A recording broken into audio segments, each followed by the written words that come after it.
He paid me to vanish, not knowing I owned his empire. The moment my son-in-law's father pushed an envelope toward me, I knew he believed I was a weak man. His fingers rested on the table like he owned the world. He didn't even bother lowering his voice when he said, "Take this money and disappear from our lives." Inside the envelope was $10,000.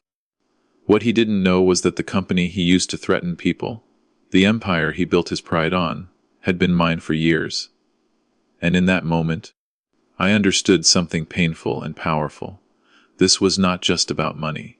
This was about dignity, patience, and the quiet strength people underestimate.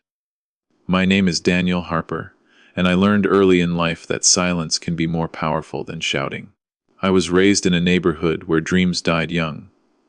My father passed away when I was 12, leaving my mother and me behind with nothing but unpaid bills and borrowed hope.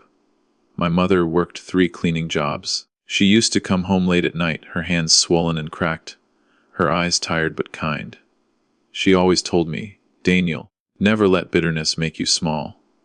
I didn't fully understand those words back then, but I carried them with me. School was not easy. I worked during the day and studied at night. I saw how people treated my mother, how they spoke down to her because she wore an apron instead of a suit.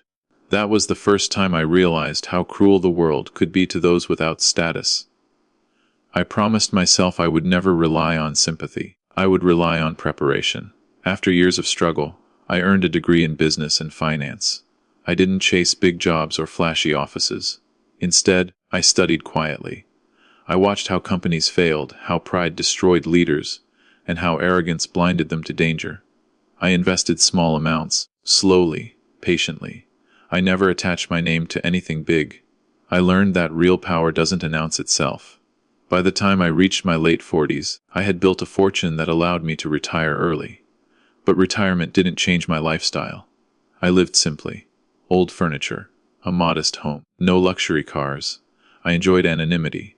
People judged me quickly, and I let them. It was easier that way.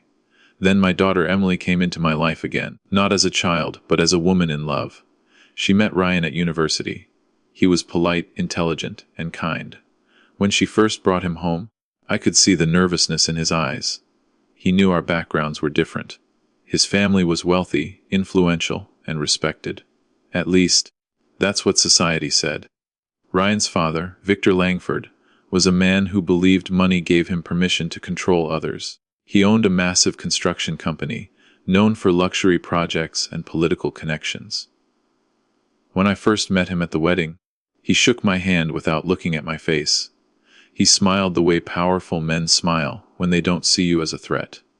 At the reception, I overheard him asking about me. When someone said I was retired and lived quietly, he laughed. Not because it was funny, but because he thought it meant I was nothing. After the wedding, Emily's happiness slowly began to fade. She smiled less. She spoke less. One evening, she broke down in front of me. She told me Victor constantly reminded her she didn't belong.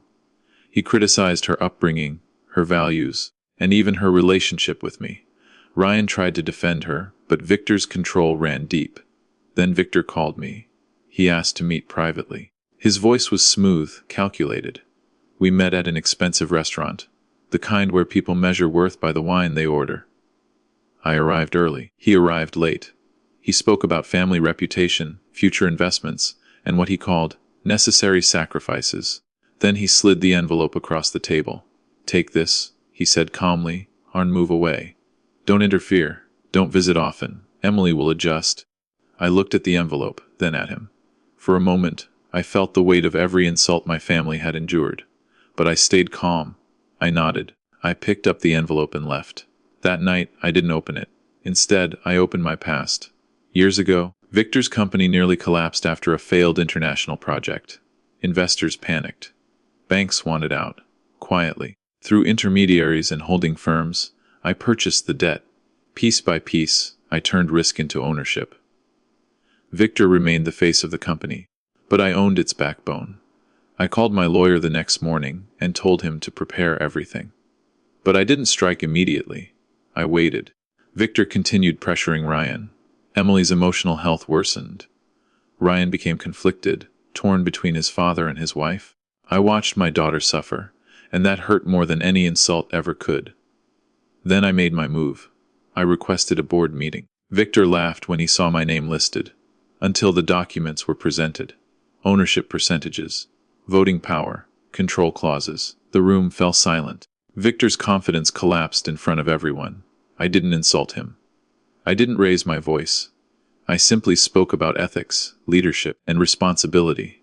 Within weeks, Victor was removed as CEO, not destroyed but stripped of authority. Then I invited him to lunch. Same restaurant, same table. This time I arrived late. I slid the envelope back to him. "Take this money," I said, "and rebuild your humility." He finally understood. Emily and Ryan started a new life, free from control. Ryan chose to build something honest. Emily found peace again. As for Victor, he learned a lesson the hard way. Never underestimate the quiet ones. Some people don't disappear. They wait.